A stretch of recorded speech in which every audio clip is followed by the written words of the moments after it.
గ్రంథం 4వ అధ్యాయం 9-10. తన సహోదరుల కంటే ఘనము పొందిన వాడి వేదన పడి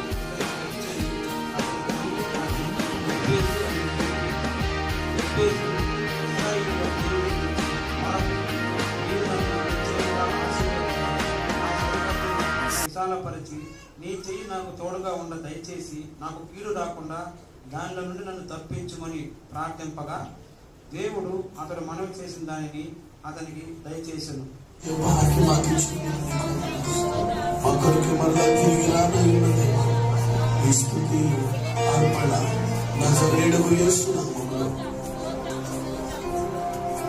కొరకే మరణించి మరణము గెలిచి తిరిగి లేచి వేస్తున్నాము. మా కొరకే మరలా రానయ్యలో వేస్తున్నాము. స్తుతి ఆరాధన నీకే సమర్పిస్తున్నాము తండ్రి. ఆమేన్, ఆమేన్. అందరూ గట్టిగా చెప్తామా? ఆమేన్, ఆమేన్, ఆమేన్, ఆమేన్. హల్లెలూయా, హల్లెలూయా, హల్లెలూయా. దయచేసి అందరూ కూర్చున్నాం.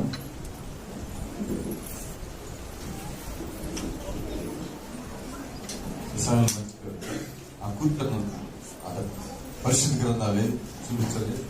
దేవుని మందిరం కూర్చోరు కదా. రైట్, బయట భలే భలే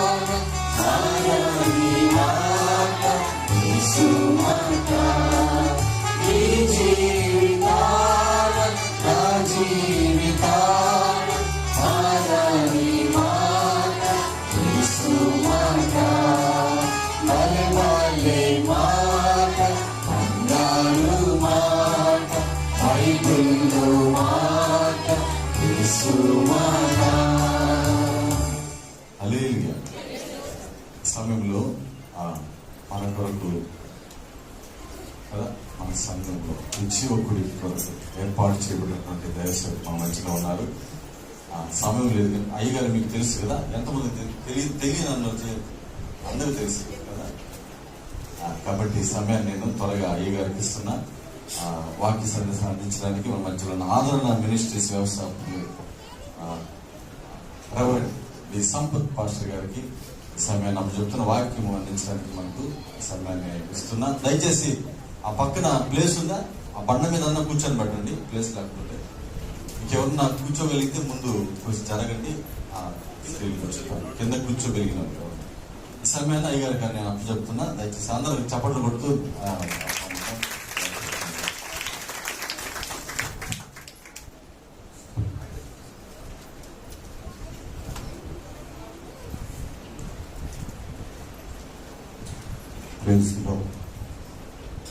దేవునికి స్తోత్రము కలుగును గాక. హల్లెలూయా, హల్లెలూయా. మన ప్రభువును రక్షకుడైన యేసుక్రీస్తు నామములో అందరికి వందనాలండి.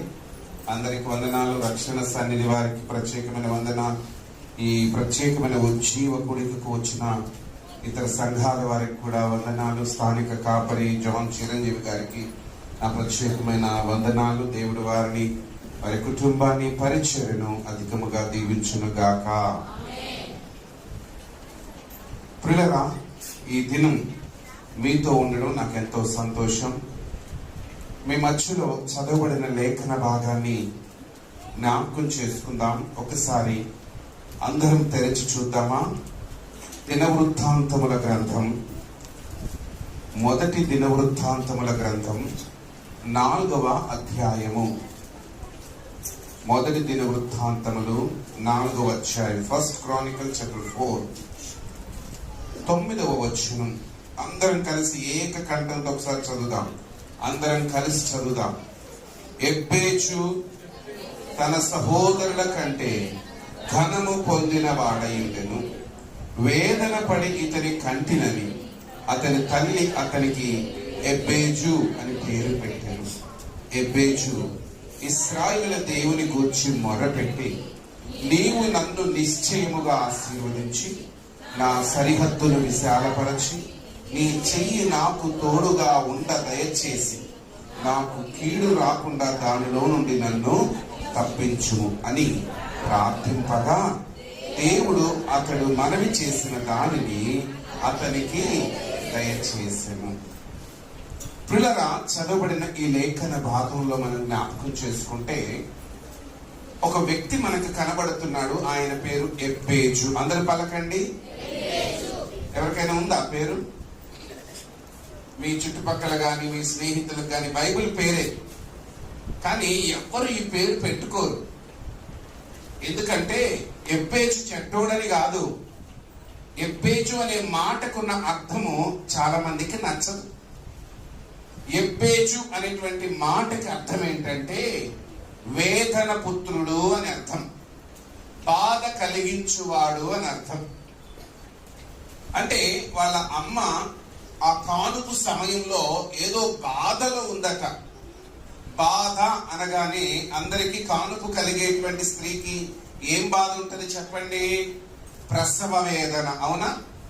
అది ప్రసవ వేదన వలన కలిగిన బాధ, ఏమన్నా కడుపులో ఉన్న బిడ్డకి ఇబ్బంది కలిగిందా, బిడ్డకి ప్రమాదం ఉందా, దాని వలన తల్లి ఆందోళనకు గురైపోయి వేదనకి గురైపోయి నా బిడ్డని నేను కాపాడుకోగలనా లేదా అని మన ఇబ్బంది పడిందా, లేకపోతే ఆ బిడ్డకి ప్రసవం ఇవ్వడం కోసం ఆమె మరణ పంచు దాకేమన్నా వెళ్ళిందా, ఆమెకి ప్రమాదం కలిగిందా, బిడ్డకు ప్రమాదం కలిగిందా మనకు తెలియదు.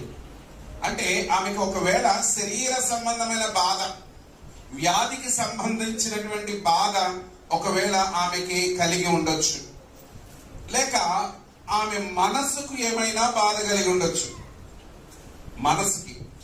మనసుకి చాలా బాధలు కలుగుతాయి కదా. మనసుకి ఒకటా రెండా చెప్పడానికి వీలు లేదు. రోజుకు ఒక రకమైన బాధ కలుగుతుంది మనసుకి. ఎవరైనా మన వైపు చూసి నవ్వకపోతే కూడా మనకు బాధ కలుగుతుంది, ఎవరైనా మనల్ని పలకరించకపోతే మనకు బాధ కలుగుతుంది కదా, ఎవరైనా మనల్ని పట్టించుకోకపోతే బాధ కలుగుతుంది, ఎవరైనా ఏదైనా నింద వేస్తే బాధ కలుగుతుంది, మనల్ని అవమానకరంగా మాట్లాడితే మనకు బాధ కలుగుతుంది. అది మనసుకు కలిగే బాధ. ఈ మనసు ఒకవేళ ప్రసవించే సమయంలో ఆమె, మొదటిగా చెప్తున్నాను, శారీరకంగా ఆమె మన తీవ్రమైనటువంటి ప్రమాదంలో ఉందా, రోగముతో ఉందా, లేకపోతే ప్రసవ సంబంధమైనటువంటి ప్రమాదకరమైన స్థితిలో ఆమె ఈ బిడ్డకి జన్మనిచ్చి ఉండొచ్చు, లేదా ఆమెకి మానసికంగా తీవ్రమైన ఒత్తిడి ఏదైనా ఎదురైండొచ్చు. ఇంటి వాళ్ళ ద్వారానో సొంత వాళ్ళ ద్వారానో మనసుకు కలిగిన బాధ అయి ఉండొచ్చు, లేదా కుటుంబ సంబంధమైన బాధ అయి ఉండొచ్చు, కుటుంబంలో ఏదైనా ఇరుకు ఇబ్బంది ఎదురై ఉండొచ్చు. బాధ అనే మాటకి చాలా అర్థాలు తీసుకోవచ్చు. బాధను కలిగించినటువంటి బాధతో నేను ఈ కుమారుని కన్నాను, నా మనసుకి బాగా బాధ కలిగింది అని ఆ బిడ్డకి బాధాపుత్రుడు, వేదన పుత్రుడు, బాధను కలిగించిన కుమారుడు అని అర్థం ఇచ్చే పేరు ఆ తల్లి పెట్టుకుంది. ఒక మాట చెబుతాను ప్రియ దేవుని బిడ్డలారా, పుట్టడం తల్లికి బాధ కలిగిందేమో కానీ తరువాతి కాలంలో అతడు బ్రతికిన బ్రతుకును బట్టి, అతడు జీవించిన భక్తి విధానాన్ని బట్టి ఆ తల్లికి, ఆ తోబుట్టువులకు, తన బంధువులకు గొప్ప పేరు తీసుకొచ్చాడు. చప్పటి కూడా దేవుని మహిమపరచండి. మన జీవితంలో ఎప్పుడైనా మనం ఏమనుకుంటామంటే, ఒక్కసారి మనకు బాధ కలిగించాడా ఒక వ్యక్తి, ఇక జీవితకాలం ఆ వ్యక్తిని మన మనసు అంగీకరించదు, ఇక జీవితకాలం ఆ వ్యక్తితో మనం సమాధానంగా మాట్లాడలేము. కానీ ఆ బాధ కలిగించిన వ్యక్తిని దేవుని చేతికి అప్పగించి ప్రార్థిస్తే ఆ బాధాకరమైన వ్యక్తి ఆనందాన్ని కూడా కలిగించేటట్లుగా దేవుడు చేయగలుగుతాడు. 2026వ సంవత్సరం మొదటి మాసం ఈ 16వ దినమున మీ అందరితో కూడా నా హృదయంలో పదే ఈ లేఖనం జ్ఞాపకం వస్తూ ఉంది. అయినా మరలా ప్రభువుని అడుగుతూ ఉన్నప్పటికీ కూడా అనేకులు సరైన విధానంలో ప్రార్థన చేయక దేవునిని అడుగక పొందలేకపోవచ్చున్నారు అని దేవుడు మాట్లాడుతూ ఉన్నాడు. లేఖనంలో చాలా మందికి వాక్యం ఎరిగిన వారు ఇక్కడ ఉన్నారు. నేను ఒక మాట జ్ఞాపకం చేస్తాను. అడుగుడి మీకు ఇవ్వబడును అన్నాడు. కానీ అడుగుతున్నాం, కానీ కొన్ని మనం పొందుకోలేకపోతున్నాం. ఎందుకు మనం పొందుకోలేకపోతున్నామంటే అడుగవలసిన విధానంలో దేవుని మనము అడుగకపోవట వలన మనలో చాలా మంది దేవుని దగ్గర నుంచి పొందుకోలేకపోతున్నారు. దేవుడు అసమర్థుడు కాడు. నీ హృదయ వాంఛలన్నిటినీ తీర్చుటకు ఆయన సమర్థుడైన దేవుడు. ఈరోజు ఈ ఎబ్బేజును గురించి మనం కొద్దిసేపు ఆలోచిస్తే ప్రియ దేవుని బిడ్డలారా, ఈ ఎబ్బేజు గ్రంథం అనగా ఈ దినవృత్తాంతముల గ్రంథం బహు విశేషమైన గ్రంథం. బైబిల్ గ్రంథంలో దాదాపుగా 650 ప్రార్థనలు ఉన్నాయట. ఎన్ని అందరూ చెప్పండి, ఎన్ని ఉన్నాయి? 650 ప్రార్థనలు ఉన్నాయి. అందులో ఒక ప్రార్థన ఈ ఎబ్బేజు ప్రార్థన. అర్థం చేసుకోవాల్సిన సత్యం ఏంటంటే, ఈ మొదటి దినవృత్తాంతాల గ్రంథాన్ని ఎవరైనా స్పష్టంగా చదవడానికి సాహసించరు. ఇది చదవడానికి చాలా కష్టతరమైనటువంటి అధ్యాయం. ఈ గ్రంథం అంతా కూడా దాదాపుగా మొదటి అధ్యాయం నుండి 9వ అధ్యాయం వరకు హెబ్రీయుల వంశ వృక్షం ఇక్కడ వ్రాయబడి ఉంటుంది. ఆదాము మొదలుకొని వేల సంవత్సరాల వరకు, అనగా ఇశ్రాయేలు వారు చెరకి వెళ్లే వరకు కూడా, చెర నుండి తిరిగి వచ్చిన తర్వాత వరకు కూడా వ్రాయబడినటువంటి ఇశ్రాయేలీయుల పేరులన్నీ, కొంతమంది ఎవరైనా క్రింద కూర్చోగలిగిన వాళ్ళు యవనస్తులు ఉంటే వచ్చేయండి అన్న, ఈ మధ్యలో దాన్ని కూడా కంప్లీట్ చేసేసేయండి. పెద్దవాళ్ళు ఎవరైనా వస్తే లోపల కూర్చుంటారు చైర్స్ లో. ప్లీజ్ ప్లీజ్ ఎవరైనా మంచి మనసుతో అర్థం చేసుకొని కింద కూర్చోగలిగిన వాళ్ళు కొంచెం ముందుకు సర్దుకోండి అమ్మా. సిస్టర్స్ అమ్మా, ఇక్కడ కొంచెం ముందుకు సర్దుకోండి. ఇటువైపు వచ్చేయండి. కొంతమంది పిల్లలు ఈ ఫ్రంట్ లైన్ లో ఉన్న పిల్లలు ఎటు వచ్చేయండి అన్న.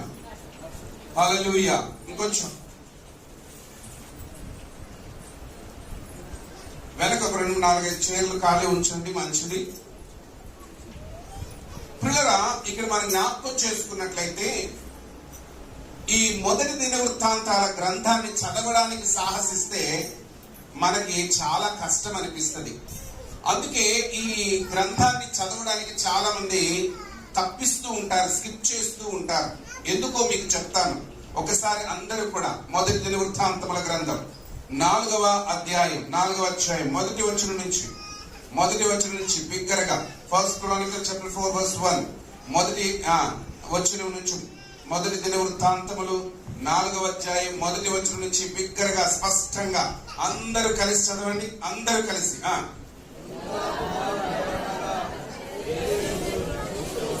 కర్మి ఊరు శోభాలు కుమారుడైన రెవాయ యహాతును కలెను. యహాతు హమీషైని లహాదును కలెను. ఇది శబ్దం రావాలి, గట్టిగా చదవాలి.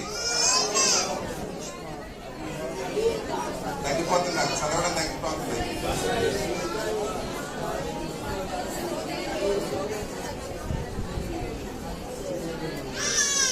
ఎన్ని వచనాలు తగ్గలేదు వేరే చెప్పండి నాకు. ఇప్పుడు చెప్పాలి. ఒక 3-4 వచనాలకి శబ్దం తగ్గించేశారు చాలా మంది. ఎందుకంటే అక్కడ ఉన్న పదాలు పలకడానికి చాలా.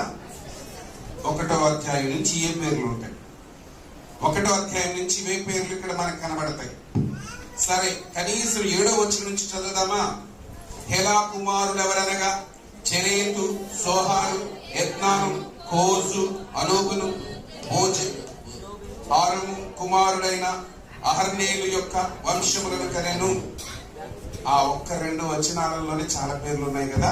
ఇప్పుడు 9వ వచనంలో అందరూ చదువుదాం. ఎబ్బేజు తన సహోదరుల కంటే గట్టిగా ఘనము పొందిన వాడై ఉండెను. వేదన పడి ఇతని కంటినని అతని తల్లి అతనికి ఎబ్బేజు అని పేరు పెట్టింది. ఎబ్బేజు ఇశ్రాయేలు దేవుని గురించి మొరపెట్టి, నీవు నన్ను నిశ్చయముగా ఆశీర్వదించు, నా సరిహద్దులు విశాలపరచు, నీ చెయ్యి నాకు తోడుగా ఉన్న దయచేసి నాకు కీడు రాకుండా దానిలో నిన్ను తప్పించుమని ప్రార్థింపగా దేవుడు అతడు మనవి చేసిన దాన్ని అతనికి దయచేసి షూవహు సహోదరుడైన కెలూబు చదవాలి. ఎస్తోనుకు తండ్రి అయిన హీరుడు కలెను. ఎస్తోను, బెత్రాఫాను, పాసేయను, ఈర్నాహాషు. ఓకే, అంటే 9-10 వచనాల కంటే ముందు గాని 9-10 వచనాల కంటే తర్వాత గాని చదవడానికి వీలు లేని పదాలు, హెబ్రీ భాషలో ఉండేటువంటి పదాలు.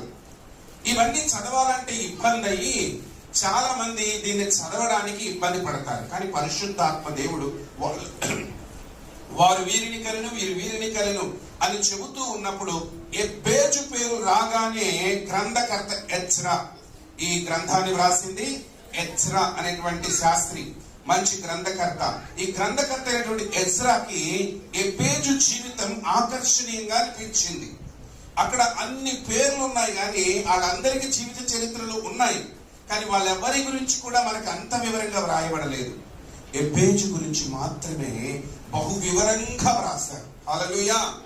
నేను ఒక మాట చెప్పనా, ఈ లోకంలో ఎంత మంది ఉన్నా, ఈ సమాజంలో ఎంతమంది ఉన్నా, మన కుటుంబంలో ఎంతమంది ఉన్నా, మన సంఘములో ఎంతమంది ఉన్నా, మనము ఒక ప్రత్యేకమైన వారుగా ఉండాలన్నది దేవుని యొక్క ఉద్దేశం. హల్లెలూయా. ఎబ్బేజు ఇంత మందిలో ఒకడు, కానీ ఎబ్బేజు పేరెత్తగానే గ్రంథకర్తని ఎజ్రా తన హృదయంలో పురికొల్పబడుతున్నాడు. ఏంటంటే ఈ ఎబ్బేజుని గురించి ఒక 2 మాటలు రాయాలనిపించింది, 2 వచనాలు రాయాలనిపించింది. ఎందుకంటే నేటి సంఘానికి ఎబ్బేజు యొక్క జీవితం ఎంతో మేలుకరమైనది. నేటి ప్రార్థనా పరులైన వారిని వారి ప్రార్థనా జీవితంలో ప్రోత్సహించడానికి ఎబ్బేజు జీవితము ఎంతో ఆకర్షణీయమైనది, మాదిరికరమైనది. మనం భక్తి చేస్తే సరిపోదు, ఒక ప్రత్యేకమైన భక్తిని మనం చేయాలి. మనం ప్రార్థన చేస్తే సరిపోదు, బహు విశేషమైన ప్రార్థన మనము చేయగలగాలి. ఇక్కడ మనం చూస్తున్నాం, మొదటిగా ఎబ్బేజు తన తల్లికి బహు వేదన కలిగించిన కుమారుడు. పుట్టుకలో వేదన, పుట్టుకలో వేదన, జన్మించేటప్పుడు వేదన. అది తల్లి ఎప్పుడైనా ప్రసవ వేదనని ఆనందంగా స్వీకరిస్తుంది. ఎందుకంటే తాను ఒక బిడ్డకి జన్మనివ్వాలన్న తాపత్రయంతో, ఆశతో, ఆరాటంతో, మరణగండమైనా సరిగాక నేను తల్లిని అనిపించుకోవాలి అన్న ఆరాటంలో మరణపు అంచుల దాకా వెళ్ళి ఒక తల్లి, స్త్రీమూర్తి తన బిడ్డకు జన్మనిస్తుంది. కొన్నిసార్లు ప్రసవ సమయంలో మరణపు అంచు దాకా వెళ్ళినప్పుడు అనిపిస్తుంది, ఇక ఈ బిడ్డని నేను కనడానికి ఇంత ఇబ్బంది పడ్డాను గనక చాలు ఒక బిడ్డ అని కొంతమంది అనుకుంటారు. 2 ఏళ్ళు, 3 ఏళ్ళు, 4 ఏళ్ళు, 5 ఏళ్ళు, 6 ఏళ్ళు అయిన తర్వాత మరలా అనిపిస్తుంది, బిడ్డకి ఇంకొకరు తోడుంటే బాగుండు అని. మరలా ఆ మరణపు అంచు దాకా వెళ్ళడానికి తల్లి సాహసిస్తుంది. ఎందుకంటే మరలా ఇంకొక బిడ్డకి జన్మనివ్వడానికి. ప్రతి ప్రసవం కూడా స్త్రీకి బహు ప్రమాదకరమైనటువంటి పరిస్థితి. కానీ ప్రతి స్త్రీ వేదనతోనే బిడ్డలను కంటుంది. వేదనలన్నిటిలో గొప్ప వేదన చెప్పాలి, ప్రసవ వేదన. అందుకే ఒక జనమును కనుటకు ఒక్కనాటి ప్రసవ వేదన చాలదు అన్నాడు. ఒక స్త్రీ 9 మాసాలు కడుపులో బిడ్డని కలిగి ఉన్నప్పుడు రోజుకొక రకమైనటువంటి ఇబ్బందులు ఎదుర్కొన్నట్లుగానే ఒక ఆత్మ రక్షణ పొందాలంటే, ఒక ఆత్మ సంఘములో చేర్చబడాలంటే, ఒక ఆత్మ రక్షణానుభవంలోకి వచ్చి బాప్తిస్మం పొందాలంటే, ఆ రక్షణ పొందిన వ్యక్తి నిత్య రాజ్యానికి వారసులై, అనగా ఈ జీవిత యాత్ర ముగించే వరకు ఇలాంటి సంఘములో ఉండి ఆరాధించాలంటే కాపరి మిమ్మల్ని అందరినీ కూడా కడుపులో మోసి మిమ్మల్ని పోషించి దేవుని రాజ్యం కొరకు సిద్ధపరచాలి. ఒక బిడ్డని కనడానికి ఒక తల్లి పడే ప్రసవ వేదన కంటే ఒక ఆత్మని రక్షణలోనికి నడిపించి నిత్యత్వానికి చేర్చడానికి ఒక కాపరికి కూడా అంతే వేదన ఉంటుంది. కనుక కాపరి వేదనను ఎప్పుడు కూడా నిర్లక్ష్యం చేయొద్దు. సేవకుడు ఒక ప్రకటన చేసిన తర్వాత, సేవకుడు ఒక నిర్ణయం నీకు ప్రకటించిన తర్వాత ఆనందంగా, సంతోషంగా నిర్ణయానికి విధేయత చూపితే పరలోకము నుండి ఆశీర్వాదాలు మనకి కలుగుతాయి. హల్లెలూయా. నీ వలన సేవకునికి ఎన్నడూ దుఃఖం కలగకూడదు. నిన్ను చూచినప్పుడు సేవకుడు ఆనందించగలగాలి. హల్లెలూయా. అయితే ప్రియ దేవుని బిడ్డలారా, ఈ వేదన పుత్రుడు అని అర్థమిచ్చే ఎబ్బేజును ఆ తల్లి కనిందట. అక్కడ చదవండి 9వ వచనం. ఎబ్బేజు తన సహోదరులందరికంటే ఘనము పొందినవాడై ఉండెను. ఘనము ఎందుకు పొందాడో తర్వాత మీకు చెబుతాను. ఎబ్బేజు ఘనము పొందినవాడు. అతడు ఎవరు ఎన్నడూ వినని ఒక హిడెన్ క్యారెక్టర్ అని పిలుస్తాం. దాచబడినటువంటి ఒక వ్యక్తిత్వం అతనిది. బోధనలో ఎక్కువగా అతనిని ఎక్కువగా ప్రస్తావించడానికి కూడా అంతగా ఎవరు సాహసించరు. అంటే అది ఒక మరుగున పడినటువంటి వ్యక్తిత్వం గనక చరిత్రలో కూడా దొరకని వ్యక్తి.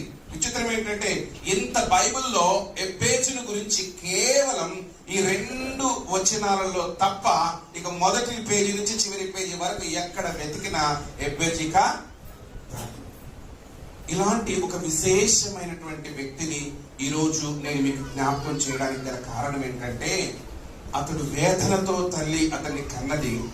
అతడు జీవించిన జీవితం ఎలా ఉందంటే తన సహోదరులందరికంటే ఎలా ఉన్నాడట?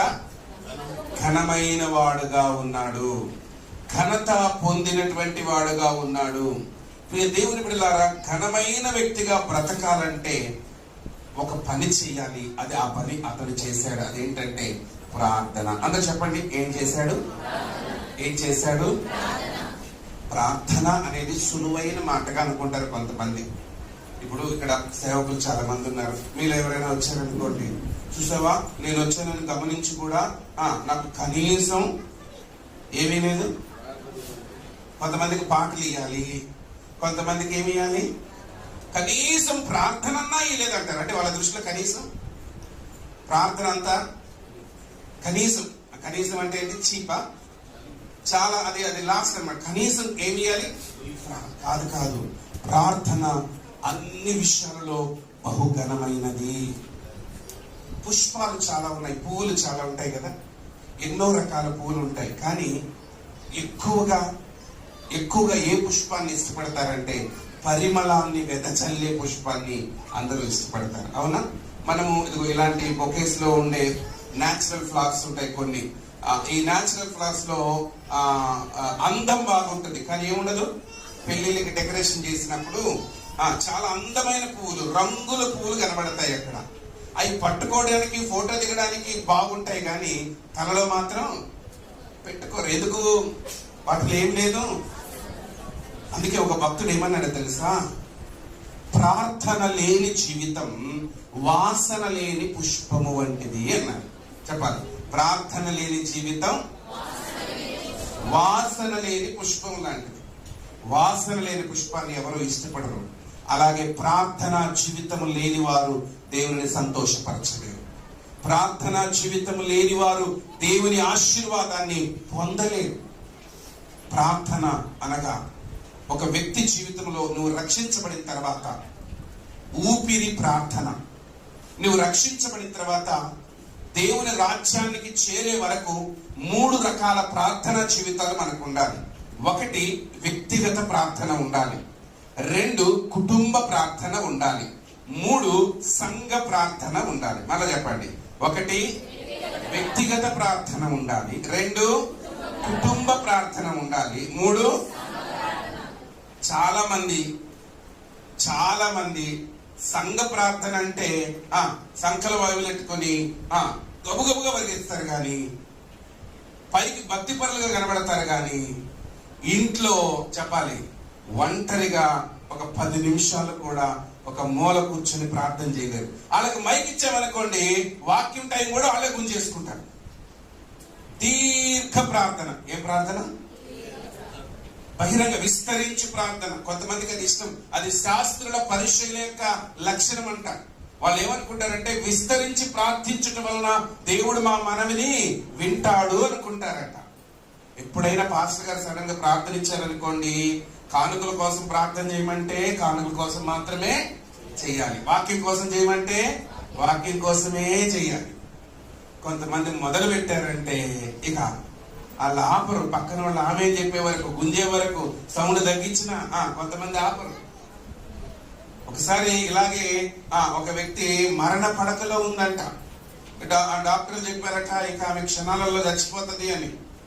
ఎవరో భక్తి పర్రాలు వచ్చింది, అమ్మ నువ్వన్నా ఒక ప్రార్థన చేయమ్మా, డాక్టర్లకు చెప్పారు, దేవుడు ఏమన్నా అద్భుతం చేస్తాడో లేకపోతే ఏదో ఒకటి అద్భుతం జరగాలి అని ప్రార్థన చేయమంటే, దేవా ఇదిగో ఈ బిడ్డ యొక్క పెద్ద కుమారుడు ఢిల్లీలో ఉన్నాడు, దీవించండి, చిన్న కుమారుడు చెన్నైలో ఉన్నాడు, దీవించండి, కుమార్తె 3వ సంతానమైన కుమార్తె ఏ ఊరు చెప్తాం, బెంగళూరులో ఉంది, దీవించండి, 7 మంది పిల్లలు, వాళ్ళ పిల్లల భర్తల కోసం అందరికి ప్రార్థన చేసి మేము చెప్పే లోపల అక్కడ ఒక్కరు లేరంట.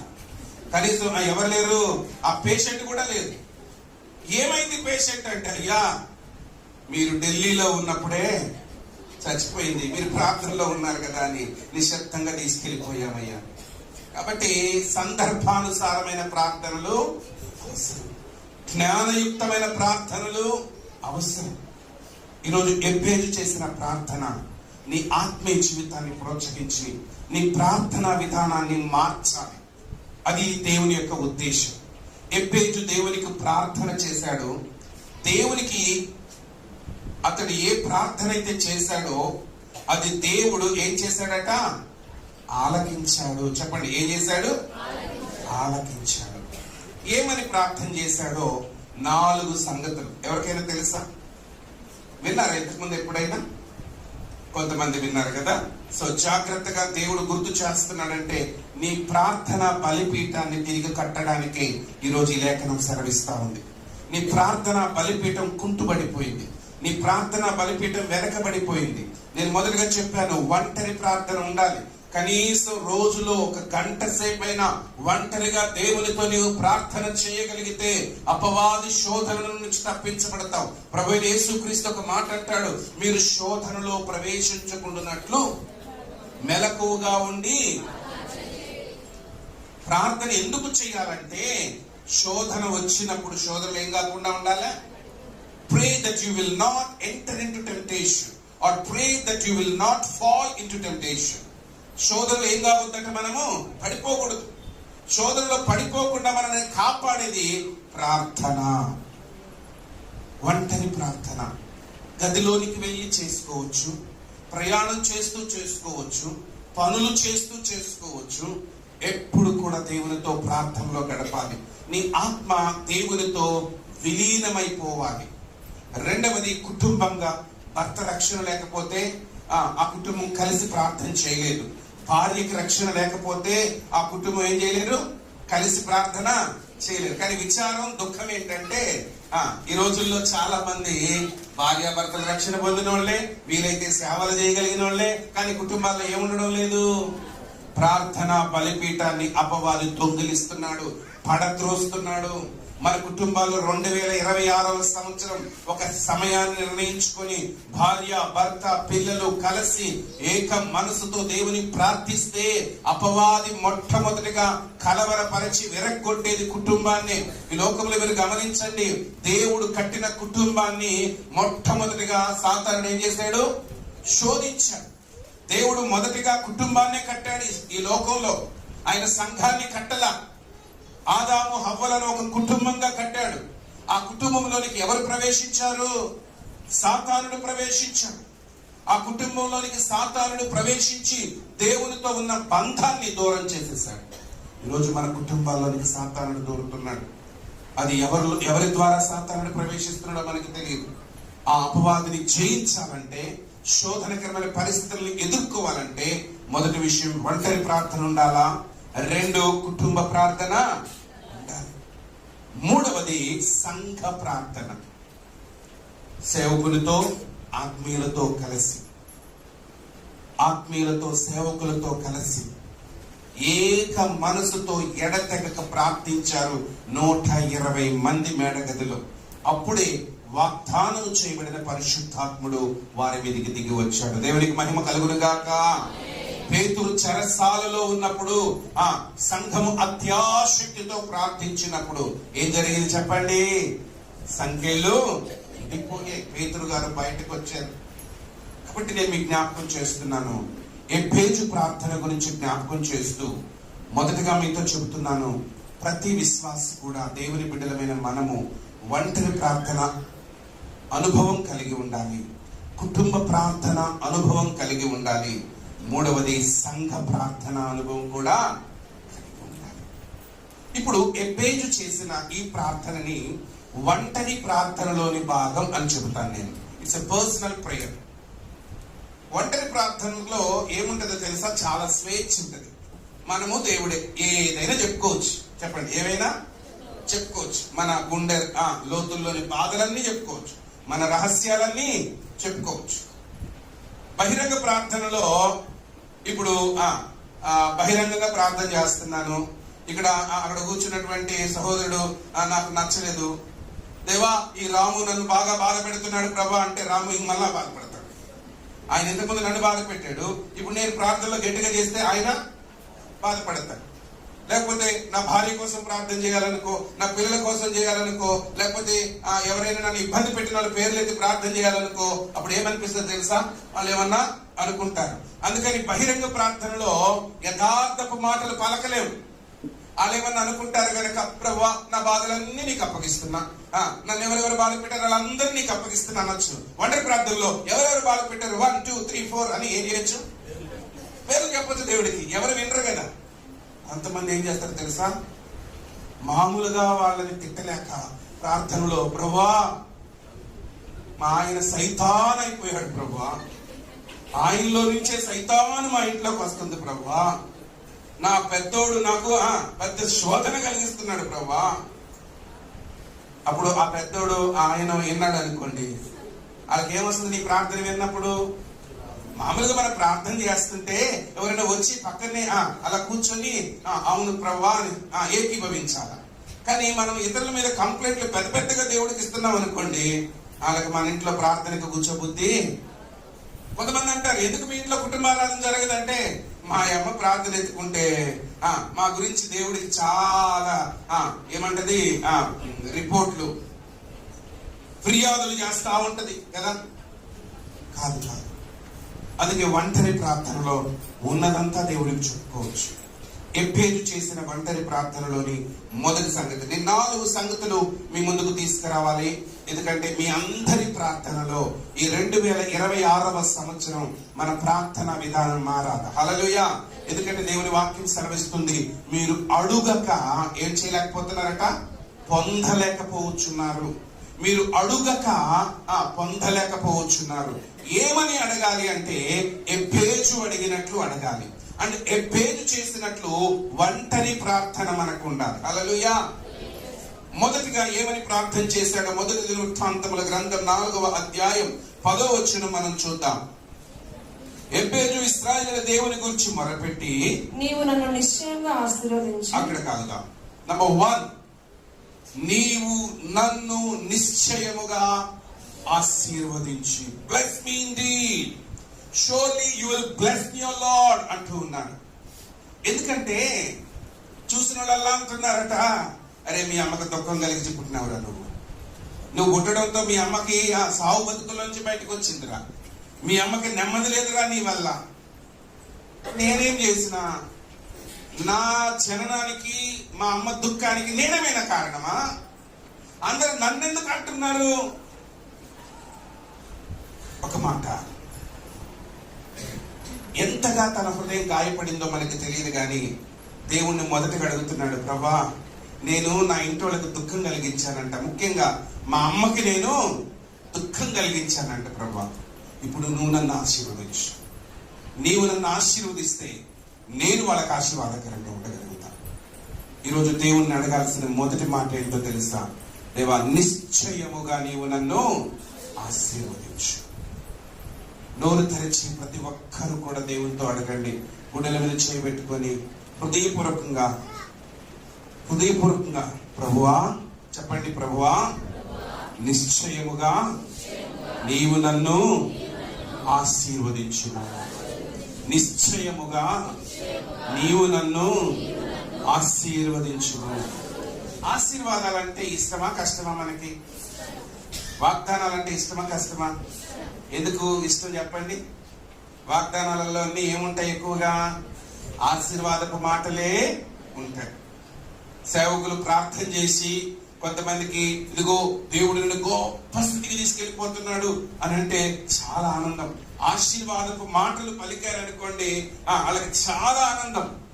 హెచ్చరికలు ఎవరికి ఇష్టం ఉండవు. కానీ ఇక్కడ ఎబ్బేజు అంటున్నాడు, నేను ఇంతవరకు మా ఇంటి వాళ్ళకు ఒకవేళ శాపగ్రస్తంగా ఉన్నానేమో, ఒకవేళ నా తల్లికి నేను దుఃఖం కలిగించానని వాళ్ళు అనుకుంటున్నారు, నా పేరే దుఃఖపు పుత్రుడు అని పెట్టారు. ఇక ఆ స్కూల్కి వెళ్ళినా చుట్టుపక్కల పిలిచినా ఏమంటుండొచ్చు చెప్పండి? ఆ పేరుతో పిలిచినప్పుడల్లా అతని మరి తల్లికి కలిగించిన దుఃఖం గుర్తు రావచ్చు. అందుకే మొదటి మాట అంటున్నాడు, ప్రభా నువ్వు నన్ను దీవించాలయ్యా, నేను ఇక వేదనకరమైన వ్యక్తిగా ఉండకూడదు, నా వలన కలిగిన వేదనలో ఆనందాలుగా మారాలి. ఈ 2026ని ప్రభు పలికిన మాట ఏంటంటే, ఎవరైతే దుఃఖముతో అలసిపోయారో, ఎవరైతే నిందలతో అలసిపోయారో, ఎవరైతే అవమానాలతో అలసిపోయారో, అలాంటి వారందరికీ కూడా దేవుడు గొప్ప ఆనందాన్ని ఇస్తాడట. హల్లెలూయా! ఆ ఆనందంలోని భాగమే దేవుని ఆశీర్వాదం. ఆది తల్లిదండ్రులైన ఆదాము హవ్వలని దేవుడు మొదటగా ఆశీర్వదించాడు. దేవుడైన యెహోవా వారిని ఆశీర్వదించెను అని ఆదికాండం 1:28 మనకు కనబడుతుంది. ఆశీర్వాదాలు 2 రకాలుగా ఉంటాయి. ఒకటి శరీర సంబంధమైన ఆశీర్వాదాలు, 2 ఆత్మ సంబంధమైన ఆశీర్వాదాలు. మనుషులు ఎక్కువగా ఆరాటపడేది, తపన పడేది దేని గురించి చెప్పాలి? భౌతికమైన లేక శరీర సంబంధమైన ఆశీర్వాదాల కొరకే. వాళ్ళ చదువుల్లో మంచి స్థాయి, ఉద్యోగంలో మంచి స్థాయి, వివాహంలో ఘనమైనటువంటి విధానము, ఒక సొంత గృహము, బంగారము, పట్టుబట్టలు, హోదాలు.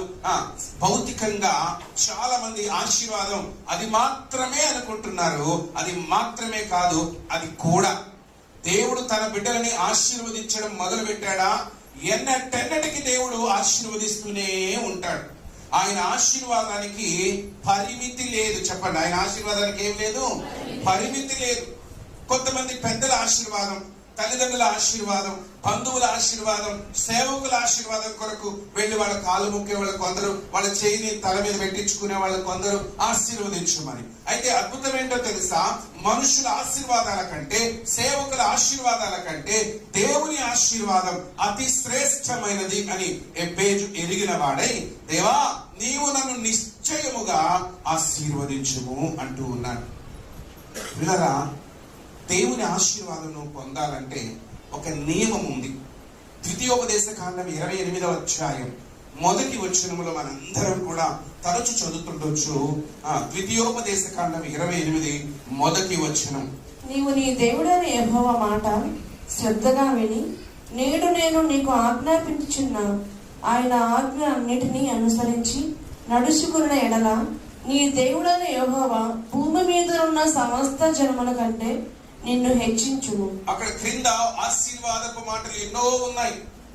ఆ శరీర సంబంధమైన ఆశీర్వాదాలన్నీ కూడా నీ దేవుని మాట వినుట వలన నీవు పొందుకుంటావు. దేవుని మాట వినకపోతే ఆశీర్వాదం మనలను వెంటాడదు. ఆశీర్వాదకరమైన స్థితిలోనికి మనము వెళ్ళలేము. ఈ సంగతిని గ్రహించాలి. దేవుని మాట ఎలా వినాలట? ఎలా వినాలి? శ్రద్ధగా వినాలి. అలా దేవుని మాట వినడం వల్ల శరీర సంబంధమైన కొరతలన్నీ దేవుడు తీరుస్తాడు. నీ ఇంటి లోపల దీవించబడతావు, బయట దీవించబడతావు, పొలంలో దీవించబడతావు, ఉద్యోగంలో దీవించబడతావు, వ్యాపారంలో దీవించబడతావు. నువ్వు ఎక్కడికి వెళ్ళి ఏం చేసినా ఆశీర్వదించబడతావు. ఎప్పుడు అదే చెప్పాలి, నియమం చెప్పాలి, కండిషన్. దేవుని మాట శ్రద్ధగా వినిన ఎడల. ఇంకా కొంతమందికి ఆర్థికపరమైన ఆశీర్వాదం కావాలి. నిశ్చయముగా దేవుడు ఇస్తాడు. సామెతల గ్రంథం 10వ అధ్యాయం 22వ వచనంలో, సామెతల గ్రంథం 10:22లో యెహోవా ఆశీర్వాదము ఐశ్వర్యమిచ్చును, నరుల కష్టము చేత అది అధికము కాదు. దేవుని ఆశీర్వాదం డబ్బు కూడా ఇస్తది. ఏ కొరత లేకుండా ఆయన తన పిల్లలను పోషిస్తాడు. సింహపు పిల్లలైనా లేవిగలిగి ఆకలి కొనినేమో గాని నన్ను ఆశ్రయించిన వారికి ఏ మేలు కొదువై ఉండదు అని పలికిన దేవుడు ఆయన.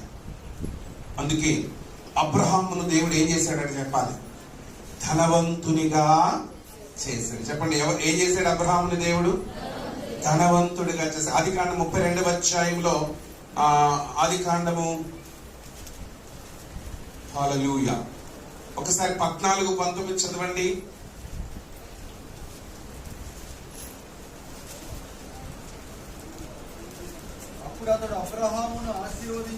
అప్పుడు అతడు అబ్రహామును ఆశీర్వదించి ఆకాశమునకు భూమికి 13వ అధ్యాయము 2వ వచనం ఒకసారి చూద్దాం. అబ్రాము వెండి బంగారము పశువులు కలిగి బహుధనవంతుడై ఉండేది. అది సంగతి. అబ్రాహాం ఏమై ఉన్నాడట? వెండి బంగారములు పశువులు కలిగి కారణం ఏంటో తెలుసా? అబ్రహాములో ఉన్నది విధేయత అనేటువంటి మంచి సుగుణం. అబ్రహామును దేవుడు పిలిచినప్పుడు ప్రశ్నించకుండా, ఎక్కడికి వెళ్ళాలి అని అడగకుండా పిలిచిన వెంటనే లోబడినందున అబ్రహామును దేవుడు ఆత్మీయంగా మాత్రమే కాదు, ఆర్థికంగా కూడా దేవుడు ఆశీర్వదించాడు. సంతాన విషయంలో ఆశీర్వదించాడు, కుటుంబ విషయంలో ఆశీర్వదించాడు. దేవుని ఆశీర్వాదంలో అన్ని కోణాలు ఉంటాయి ప్రియ దేవుని బిడ్డలారా. ఒకే కోణంలో దేవుడు దీవిస్తాడు అనుకోవద్దు. అబ్రహామును అన్ని యాంగిల్స్ లో కూడా దేవుడు దీవిస్తూ వచ్చాడు. అలాగే ఆత్మీయంగా ఆశీర్వదించబడినటువంటి వ్యక్తిని నేను మీకు జ్ఞాపకం చేయాలంటే మరి యాకోబుని గురించి గుర్తు చేసుకుందాం. ఆదికాండం 32:26లో, ఆదికాండము 32వ అధ్యాయము 26వ వచనంలో మనం చూస్తే, ఆయన తెల్లవారుచున్నది గనుక నన్ను పోనిమ్మనగా అతడు నీవు నన్ను ఆశీర్వదించితేనే గాని నిన్ను పోనీయను. ప్రియులారా, యాకోబు దేవుని ఆశీర్వాదం కొరకు అడుగుతున్నాడు. ఇక్కడ ఎబ్బేరు ఎలాగైతే అడుగుతున్నాడో తన పితరుడైనటువంటి ఆది కాలంలో అబ్రహాము, ఇస్సాకు, యాకోబు అనగా అబ్రహాము యొక్క మనవడైనటువంటి యాకోబు ఆస్తి కలిగిన వాడై ఉన్నాడు, అంతస్తు కలిగిన వాడై ఉన్నాడు. ధనధాన్యములు, గొర్రెలు, మేకలు, పశువులు, మందలు ఎన్నో ఉన్నాయి. కానీ ఇప్పుడు మరలా దేవుణ్ణి అడుగుతున్నాడు ఏంటంటే, నీవు నన్ను ఆశీర్వదించాలి అని. నీవు నన్ను ఆశీర్వదించాలి అని. దేవుని ఆశీర్వాదం అంటే దేవునితో పెనుగులాడిన అనుభవం అక్కడ కలిగి పెనుయేలు అని పేరు పెట్టుకున్నాడు. ఆ దినమున దేవుని ఆశీర్వాదం ఏమైందో తెలుసా? మోసకరమైన స్థితిలో నుంచి, అనగా యాకోబు అనే స్థితిలో నుంచి అతను ఏంగా మార్చబడ్డాడు? ఇశ్రాయేలుగా మార్చబడ్డాడు. ఆత్మ సంబంధంగా దేవునితో పోరాడి గెలిచినటువంటి అనుభవం. ప్రార్థనలో మన తండ్రితో మనం మొర పెట్టుకుంటున్నప్పుడు, అయ్యా అయ్యా నువ్వు నన్ను దీవించాలి అని ఆయన సన్నిధిలో మొర పెడితే నిశ్చయంగా నిన్ను భౌతికంగాను దీవిస్తాడు అండ్ ఆత్మ సంబంధంగా కూడా దీవిస్తాడు. 2వ రాజుల గ్రంథం 2వ అధ్యాయం 9వ వచనంలో ఎలీషా అనేటువంటి ప్రవక్తల గురించి మనం ఆలోచిస్తాం. 2వ రాజుల గ్రంథం 2వ అధ్యాయం 9వ వచనంలో ఎలీషా మరి తన గురువైనటువంటి ఏలియా కొనిపోబడుచున్నాడని ఎరిగిన వాడై, ఏలియా కొనిపోబడుతూ ఉండగా అతను ఒక కోరిక కోరుతున్నాడు. ఏంటా కోరిక? చదువుదాం. 2వ రాజులు 2:9. వారు దాటిపోయిన తర్వాత ఏలియా ఎలీషాను చూసి, నేను నీ యొద్ద నుండి తీయబడక మునుపు నీ కొరకు నేనేమి కోరుకుతున్నావు దాన్ని అడుగుమని చెప్పగా, ఎలీషా, నీకు కలిగిన ఆత్మలో 2 పాలు నా మీదకి వచ్చినట్లు దయచేయమనెను. డబుల్ పోర్షన్ అనాయింటింగ్ కావాలి నాకు, 2 అంతల అభిషేకం కావాలి. ఈ రోజుల్లో అభిషేకం అడిగే వాళ్ళు ఉన్నారా? నాకు ఇల్లు కావాలి, వాకిలి కావాలి, అంతస్తు కావాలి, మేడలు కావాలి, మిద్దెలు కావాలి, రాళ్ల నెక్లెస్లు కావాలి, వ్యాపారాలు కావాలి. ఈ భౌతికమైన వాటిని మాత్రమే అడుగుతున్న వారు ఉన్నారు. అడగొద్దని నేను చెప్పను, నీకేం కావాలో అవి అడగొచ్చు. భౌతికమైనవి నీకు ఇస్తాడు. అండ్ ముఖ్యంగా నీ ఆత్మకు అవసరమైనది అడగాలి. ఇక్కడ ఆత్మకి అవసరమైనది ఎలీషా అడుగుతున్నాడు, నీకు కలిగిన ఆత్మలో 2 పాళ్ళు నాకు దయచేయి. ఎప్పుడైతే అలా ప్రార్థించాడో అతని ఆశను ఎరిగినటువంటి దేవుడు ఏలియాలో ఉన్న 2 అభిషేకాన్ని, ఏలియా కంటే గొప్పగా డబల్ మిరాకిల్స్ చేయగలిగే ఆ అభిషేకాన్ని ఎలీషాకి దేవుడు ఇచ్చాడు. ఎప్పుడైనా అడుగారా, దేవా నేను కూడా వాళ్ళలాగా వీళ్ళలాగా ఎక్కువసేపు మొఖాల ప్రార్థన చేయగలగాలి, ఎక్కువసేపు బైబిల్ చదవగలగాలి, ఎక్కువగా నీతో నేను గడపగలగాలి, నీ దర్శనాలు నేను చూడగలగాలి, మీ స్వరాన్ని నేను వినగలగాలి. అయ్యా అలాంటి ఆధ్యాత్మిక స్థాయిని నాకు దయచేయమని నేను దేవుని అడగగలగాలి. యాకోబు వలె దేవునితో పెరుగులాడి ఆత్మ సంబంధమైన ఆశీర్వాదం కొరకు ఎదురు చూడాలి. రెండవదిగా ఎలీషా వలె దేవుని అభిషేకము కొరకు దేవుని అడిగి పొందుకోవాలి.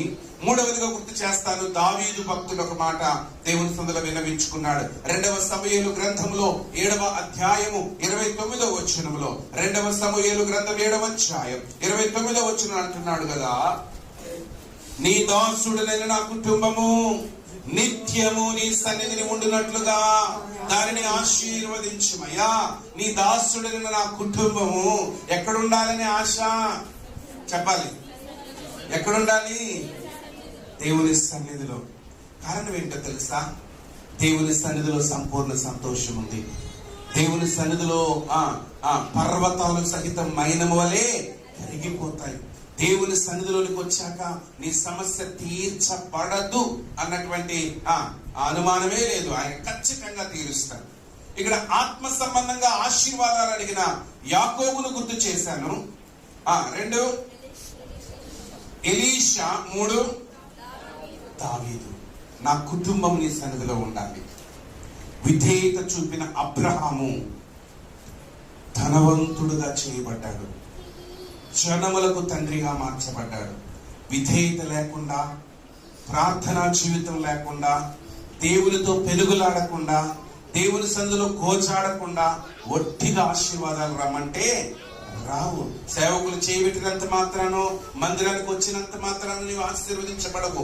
నువ్వు ఒంటరిగా మోకరించిన ప్రతిసారి, ఒంటరిగా ప్రార్థిస్తున్న ప్రతిసారి, అయ్యా నిశ్చయముగా నన్ను దీవించు. చెప్పండి మరలా, నిశ్చయముగా నన్ను దీవించు, ఆశీర్వదించు. 2వ మాటను చూద్దామా?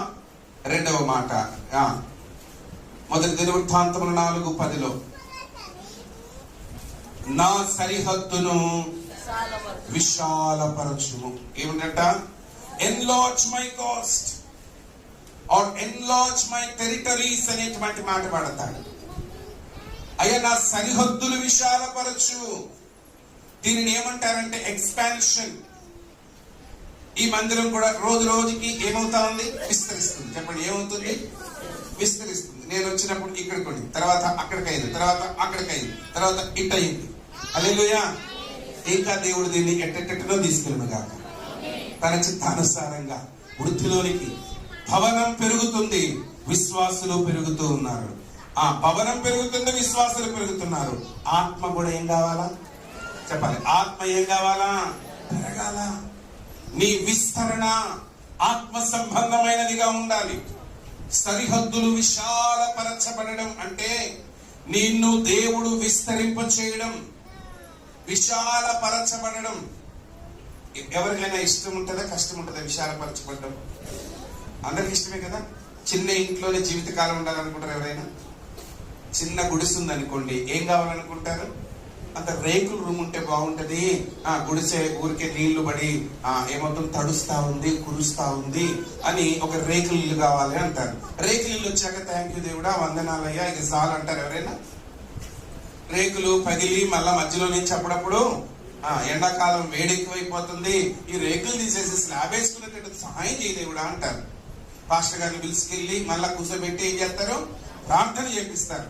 దేవుడు ఆశీర్వదించి స్లాబ్ వేసుకున్నాం, చాలా ఇక్కడ ఆగిపోయిందా ఏమంటారు? మళ్ళా ఇల్లు ఇరుకైపోతుంది, పైన ఒక పోర్షన్ ఇవ్వాలి, దాన్ని రెంట్కి ఇవ్వాలి, దాన్ని అద్దెకి ఇవ్వాలి అని మళ్ళా ప్రార్థన. సరే పైన ఇల్లు అద్దె అయిపోయింది, కట్టేసాం పైన పోర్షన్, ఇక చాలా అంటే ఇది పెద్దోడికి ఉంటుంది, చిన్నోడికి ఇంకొక దగ్గర స్థలం అనాలి. మనిషి కోరికలకు ఏమి లేదట, అంతం లేదు. నీవు అడిగినవి దేవుడు ఖచ్చితంగా ఇస్తాడు. ఈ భూమి మీద నీకు ఏం కావాలో నీకంటే నీ దేవునికి బాగా తెలుసు. కానీ భౌతికమైన వాటి కొరకు ప్రాకులాడడం కంటే ఆత్మ సంబంధమైన వాటి కొరకు ఆశతో నీవు కనిపెడితే, ఆతురతతో నీవు కనిపెడితే, ఆరాటముతో దేవుని సందులో పెనుగులాడితే నిశ్చయంగా దేవుడు నీ సరిహద్దులు విశాలపరుస్తాడు. నేను హైదరాబాద్ లో మందిరం కట్టినప్పుడు ఆ స్థలం అక్కడ మాకు గజాలు అంటారు, 214 గజాలు అంటారు. అంటే ఒక 25 అంకణాల్లో ఎంతో ఉంటుంది అనుకుంటాను.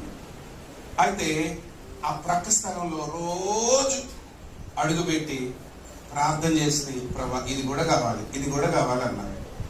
దేవుడు ఒక 4 ఏళ్లకి అది కూడా నాకు ఇచ్చేసాడు. హల్లెలూయా. ఇక్కడ కూడా ప్రార్థన చేసాం, ఇది కావాలి, ఇది కావాలని. పాస్టర్ గారు చెప్పారు నేను ఇక్కడికి వచ్చినప్పుడు, అన్న ఇది కూడా దీనికోసం ప్రార్థన చేయన్నా. దేవుడు ఇచ్చాడా? మనం అడిగితే ఇస్తాడు. హల్లెలూయా. ఆయన మనలను విస్తరింప చేసే దేవుడు.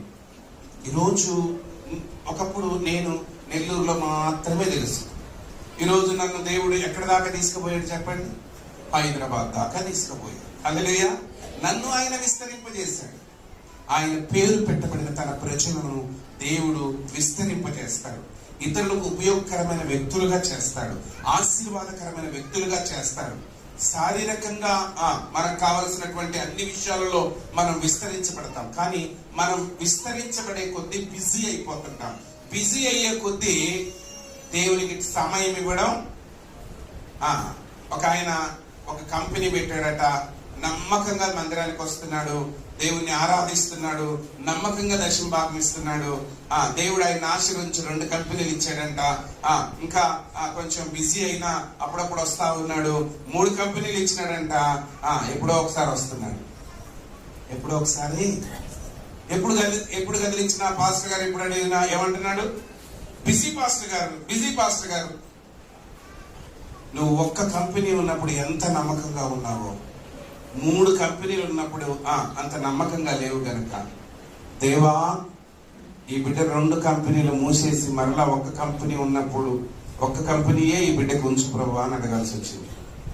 ఇష్టమా? అందరికి ఇష్టమా? మరి 3 కంపెనీలు వచ్చినా, ఎంత విస్తరణ ఉన్నా దేవునికి ఇవ్వాల్సిన స్థానం మాత్రం, ఒకవేళ పాస్టర్ గారు అలా ప్రార్థన చేయకపోయినా దేవుడు మాత్రం నాకు సమయం ఇవ్వడం లేదు కనుక నేనేం చేస్తా? నేను అన్ని తుంచేస్తా. అప్పుడు దేవుడా అంటారు, దేవుడా అంటారు. దేవునికి సమయం ఇస్తాడు. నిన్ను విస్తరింపు చేయడం దేవునికి ఇష్టం. నిన్ను అభివృద్ధిలోనికి తీసుకురావడం దేవునికి ఇష్టం. నిన్ను ఆర్థికంగా విస్తరింప చేస్తాడు. నీ సరిహద్దుల విషయాలు పరుస్తాడు. నీ ఆస్తిలో, నీ ఆర్థిక స్థితిలో, నీ ఉద్యోగంలో, ప్రమోషన్ విషయంలో అన్నిట్లో దేవుడు నిన్ను విస్తరింప చేయడం ఆయనకి ఇష్టమే. తన పిల్లలు లేమిలో ఉండడం ఆయనకి ఇష్టం లేదు. తన పిల్లలు అప్పు చేసేవారుగా కాదు, అప్పు ఇచ్చేవారుగా ఉంచుతానన్నాడు. కానీ మనమేమో ఎవరిస్తారా అని ఎదురు చూసారు. కానీ కొంతమంది తయారవుతా ఉన్నారు. ఎవరైనా ధైర్యాలు ఇచ్చారనుకోండి, వచ్చి సాక్ష్యం చెప్తారు. ఏమని? నేను ఎంతో బాధపడ్డాను, తలుపేసుకుని వేసాక ప్రార్థన చేశాను, పాస్టర్ గారికి కూడా చెప్పాను, పాస్టర్ గారికి కూడా ప్రార్థన చేశాను. దేవుళ్ళలాగా వాళ్ళు ఏం చేశారు? నాకు ఆ టయానికి డబ్బులు ఇచ్చారు, నా అవసరం తీరింది, దేవునికి స్తోత్రం అంటారు. ఎవరిలాగా ఇచ్చారంటే వాళ్ళు? దేవుడే వాళ్ళని ప్రేరేపించి దేవుడు లాగా వాళ్ళ ముందుకు వచ్చి ఇచ్చారు. వాళ్ళు ఇచ్చిన గడువు అయిపోయింది, ఇస్తావా చస్తావా అని మాటికి వెనకబడ్డారు. అప్పుడు మళ్ళా సాక్ష్యం, ప్రార్థన చేయండి. ఈ అప్పులలో సైతాన్లు అయిపోయారట. ఏమైపోయారు? ఆ రోజేమో సాక్ష్యం ఏం చెప్పారు?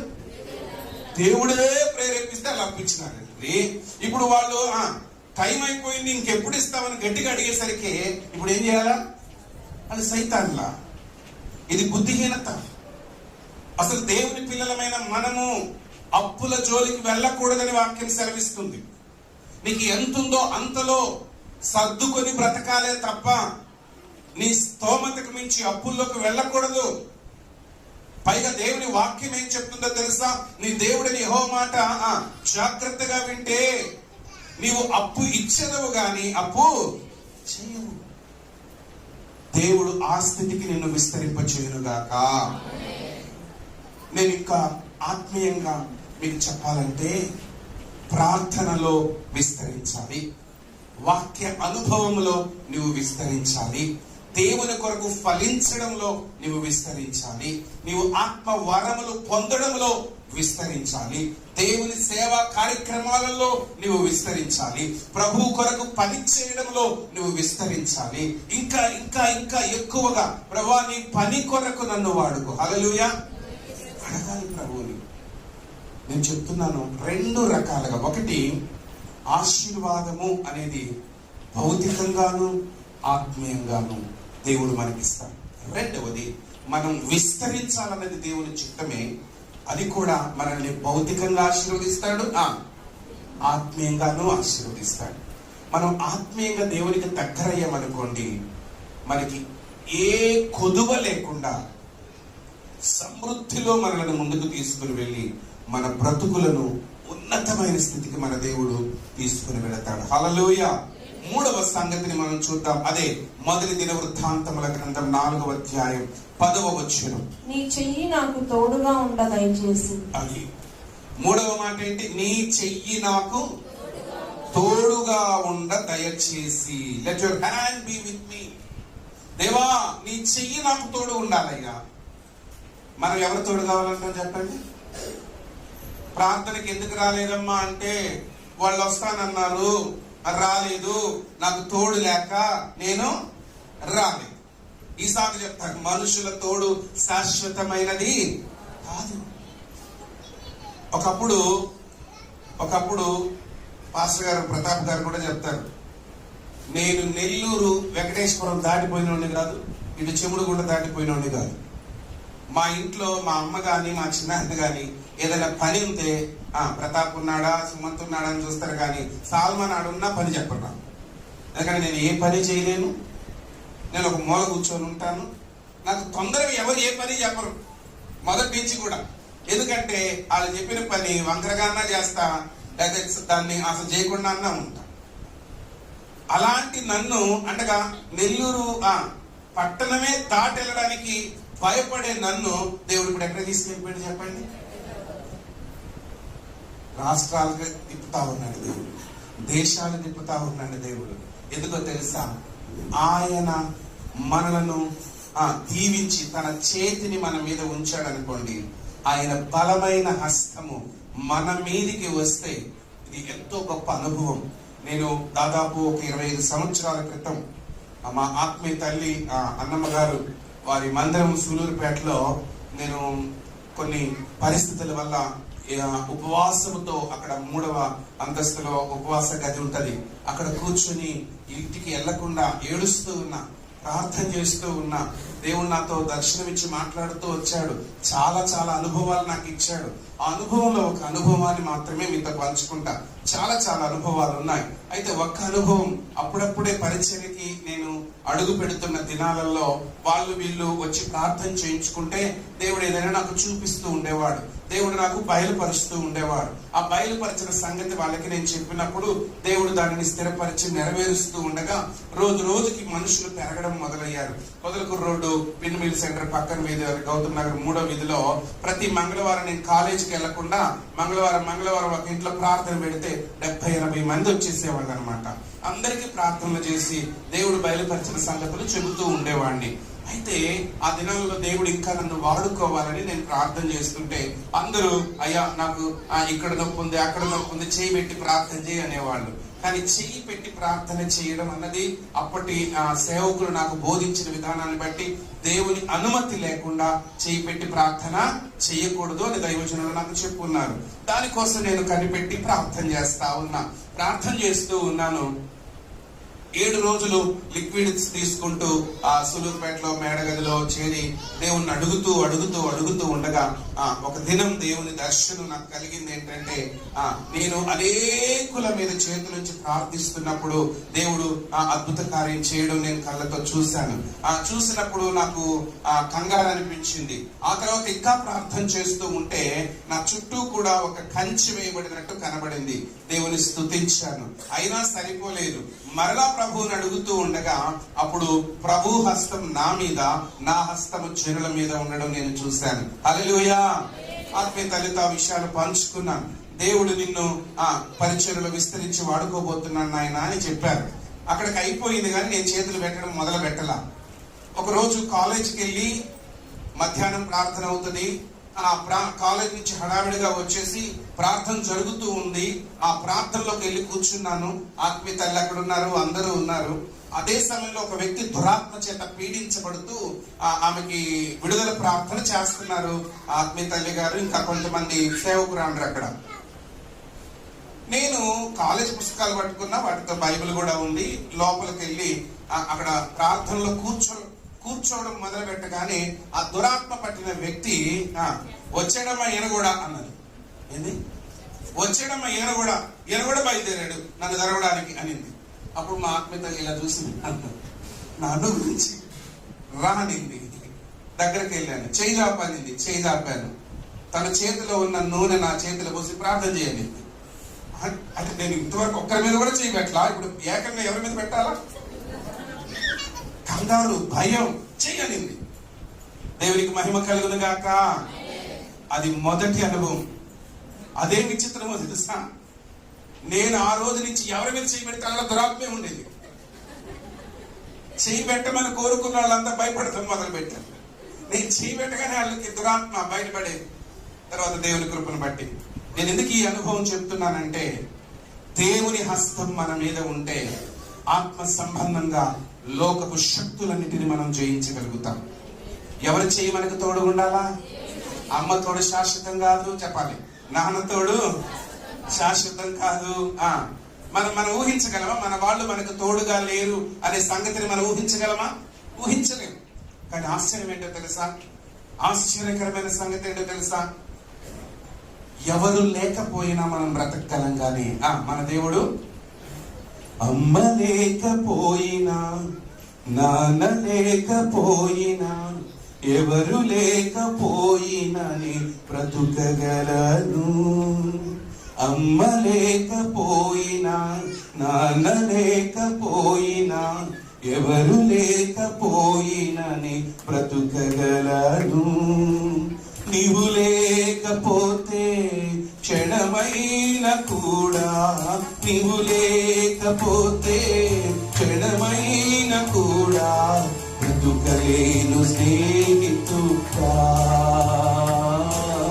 బ్రతుకలేను స్నేహితుడా. ఆస్తి లేకపోయినా, అందము లేకపోయినా, ఏమి లేకపోయినా బ్రతుకగలను. ఆస్తి లేకపోయినా, అందము లేకపోయినా, ఏమి లేకపోయినా బ్రతుకగలను. నీవు లేకపోతే క్షణమైన కూడా, నీవు లేకపోతే క్షణమైన కూడా బ్రతుకలేను స్నేహితుడా, బ్రతుకలేను స్నేహితుడా. హల్లెలూయా. నా జీవిత అనుభవంలో దేవునితో గడిపినప్పుడు కలిగే ఆనందం, ఆయన చెయ్యి తోడుగా ఉండడం అంటే ఆయనే మనకు తోడుగా ఉండడం. ఆయన మనతో ఉన్నాడు అనుకోండి, ఇంకెంత దూరమైనా మనం వెళ్ళిపోతాం. చెప్పండి, ఎంత దూరమైనా. ఎందుకో తెలుసా? దేవుని హస్తానికి ఉన్న బలం ఏంటి? 118వ కీర్తన 16వ వచనంలో, 118వ కీర్తన 16వ వచనం, యెహోవా దక్షిణ హస్తము మహోన్నతమాయను, యెహోవా దక్షిణ హస్తము సాహస కార్యములు చేయను. హల్లెలూయా. ఏం చేస్తుందట దేవుని దక్షిణ హస్తము? సాహస కార్యాలు. ఆయన చేయలేని కార్యాలు ఏమీ లేవు. ఆయన హస్తం ఎన్నటికీ కురుచ కాదు అని 59:1 యెషయా గ్రంథంలో మనం చూస్తాం.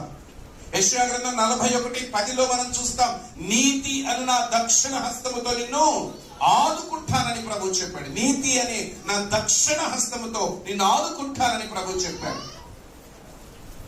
యెషయా గ్రంథము 63వ అధ్యాయం 12-13 వచనాలలో మనం చూస్తే అక్కడ ఒక మాట ఉంటుంది చూడండి. యెషయా గ్రంథం 63:12 నుంచి,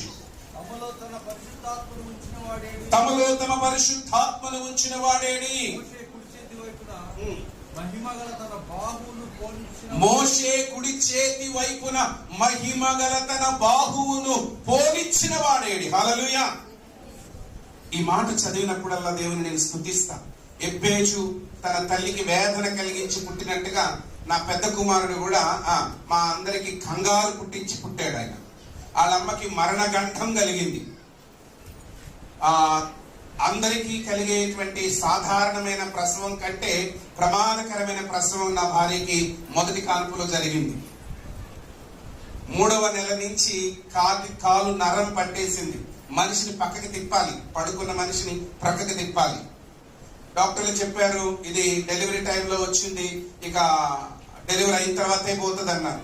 ఆ సమస్య అలా ఉంటే 5th మంత్ నుంచి బాడీ ర్యాషెస్ వచ్చాయి. చికెన్ పాక్స్ వస్తే ఎలాగైతే ఒంటి నిండా ఏమంటారు వాటిని గుల్లల్లాగా వస్తాయి కదా, వాటి హీట్ బాయిల్స్ అలాంటివి చాలా విపరీతంగా వచ్చాయి. అనేక రకాలైనటువంటి ఇబ్బంది, బెడ్ రెస్ట్ ఇవన్నీ అనుభవిస్తూ ఉండగా చివరి క్షణంలో బీపీ పెరిగిపోయింది. 7వ నెల పూర్తయి 8వ నెల పడిన మొదటి రోజు నేను హాస్పిటల్కి తీసుకెళ్తున్నప్పుడు నాకు కారు లేదు. స్కూటర్లో ఎక్కించుకొని నేను వెళుతుంటే వెనక ఒక కారు వచ్చి కొట్టేసింది. 3 పల్టీలు కొట్టి అవతల పడిపోయింది రోడ్డు అవతల. ఇక లేచి కూర్చునే స్థితిలో లేదు. ఇలా ఎత్తుకుని నడిచి వెళ్ళే అంత దూరంలోనే హాస్పిటల్ ఉంది, హాస్పిటల్కి తీసుకెళ్లిపోయాను. లోపల ఉన్నటువంటి ఉమ్మ నీరంతా పోయింది పూర్తిగా. వెంటనే ఆపరేషన్ చేయాలంటున్నారు డాక్టర్లు. స్కానింగ్లు తీస్తే బిడ్డ బరువు పెరగలేదు, బిడ్డ లంగ్ మెచ్యూరిటీ లేదు, బరువు సరిపోయినంత లేదు.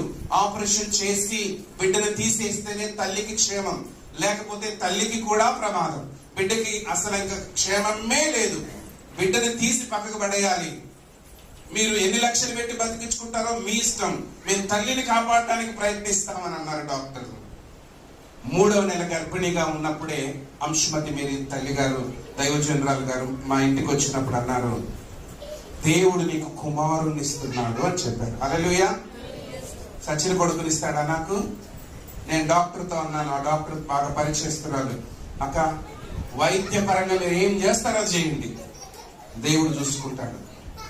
విచిత్రం ఏంటంటే అదే రోజున దైవజనరాలు అంశుమతి మేరీ గారు మా ఇంటికి దిగారు. పొద్దున్నే డాక్టర్ తలకాయ పట్టుకొని నాతో చెప్తున్నారు, నేను తల్లిని సేవ్ చేయగలను, బిడ్డని సేవ్ చేయలేను, ఇక నాకు అర్థం కావట్లేదు కానీ ఆపరేషన్ చేయక తప్పదు.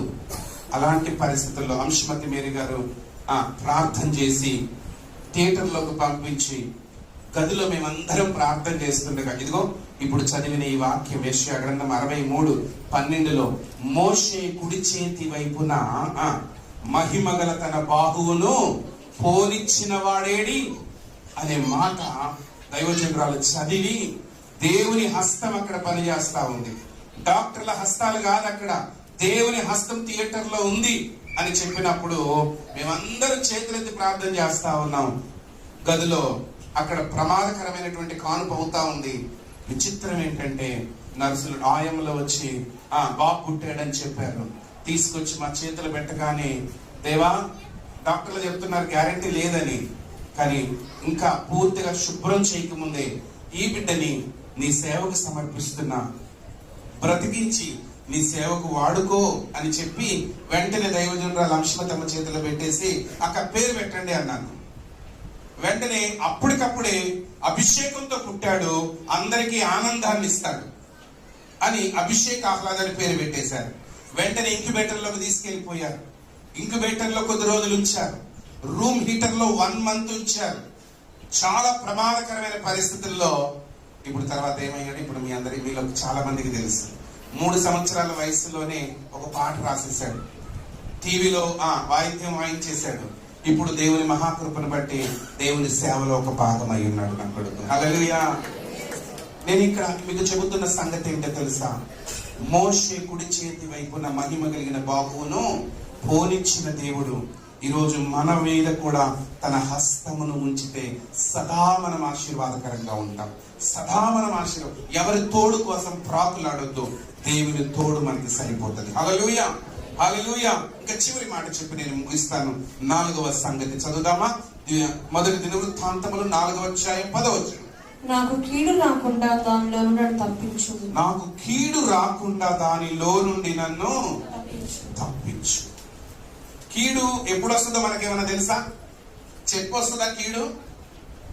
పొద్దున బాగున్నారండి, అప్పుడే ఇట్లా అయిపోయిందండి అని అంటారు. కీడు ఎప్పుడు ఎవరికి సంభవిస్తుందో మనకి తెలియదు. అందుకే దేవుణ్ణి అడగాలి, keep from evil, keep me from evil అని దేవుని అడగాలి. కీడు అనేది సైతాను వలన కలుగుతుంది. కీడు అనేది దయ్యపు శక్తుల వలన కలుగుతుంది. సాతానుడు కీడు కల్పించేవాడు. కీడు నుంచి మనల్ని తప్పిస్తాడు దేవుడు. కీడుల్లో నుంచి తప్పించే గొప్ప దేవుడు మనకున్నాడు. ఈ రోజులు మంచివి కావు.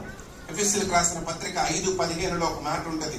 ఎఫెసీయులకు రాసిన పత్రిక 5:15 దినములు చెడ్డవి గనుక సమయమును పోనీయక సద్వినియోగం చేసుకోవాలి అని ఉంది. ద డేస్ ఆర్ ఈవిల్ అనే మాట వాడబడతా ఉంది. దినాలు సైతాను దినాలు. రోజులు మంచివి కావు. కీడు ఎటువైపు నుంచి మన మీదకి వస్తుందో తెలియదు. అపవాది తనకు సమయము తక్కువ అని ఎరిగిన వాడై బహు క్రోధముతో దిగి వచ్చాడట. ప్రకటన గ్రంథం 12వ అధ్యాయం 12వ వచనంలో వాక్యం పలుకుతున్న మాట అది. బహు క్రోధముతో సాతానుడు దిగి వచ్చాడు. మంచిగా ఉన్న కుటుంబాలని, మంచిగా ఉన్న ఆత్మీయులని, మంచిగా ఉన్న వారిని, ఐక్యంగా ఉన్న వారిని విడగొట్టడం, చెడగొట్టడం, ఆనందంగా ఉన్న వారిని ఏడిపించడం ఎవరికి ఇష్టం? సాతానుడికి ఇష్టం. కాబట్టి దేవుడు మనకిచ్చిన అధికారం ఏంటో తెలుసా? ఎప్పటికప్పుడు అపవాది తంత్రములను ఎదిరించుటకు శక్తిమంతులగునట్లు దేవుడిచ్చు సర్వాంగ కవచములు ధరించి ఎప్పటికప్పుడు సైనికుల వలె దేవుని కోసం నిలబడాలి. హల్లెలూయా. మనందరి చేతిలో ఏముంది? బైబిల్ గ్రంథం ఉంది కదండి. మనందరి చేతిలో ఏముంది? బైబిల్ గ్రంథం. ఇది ఒక ఖడ్గం. చెప్పండి, ఇది ఒక చక్కగా మీ పాస్టర్ గారు మంచి పాట పాడిపించారు. అది మేము చిన్నప్పుడు సండే స్కూల్లో పాడుకునే వాళ్ళం. భలే భలే మాట బంగారు మాట. అవును, ఈ బంగారు వాక్యం మన బ్రతుకుల్ని కాపాడుతుంది. ఈ లేఖనాన్ని మనం పట్టుకుంటే, ఈ లేఖనం పట్టుకున్న ప్రతి ఒక్కరు కూడా ఎవరంటే సైనికులు. చెప్పండి, ఎవరు? అందరూ చెప్పాలి, ఎవరు? ఒక వీరుడి చేతిలో, ఒక సైనికుని చేతిలో ఆయుధం ఎలా ఉంటుందో, విశ్వాసి అపవాదితో పోరాడడానికి దేవుడిచ్చిన ఏకైక ఆయుధం మనకిదే. ఇది అందరు ఇలా పట్టుకోండి ఒకసారి. అందరు ఇలా పట్టుకోండి. కొంచెం కిందకి దించి ఈ ఎడమ చేత్తో పట్టుకోండి. ఈ కుడి చేత్తో ఇలా కొట్టండి. మళ్ళా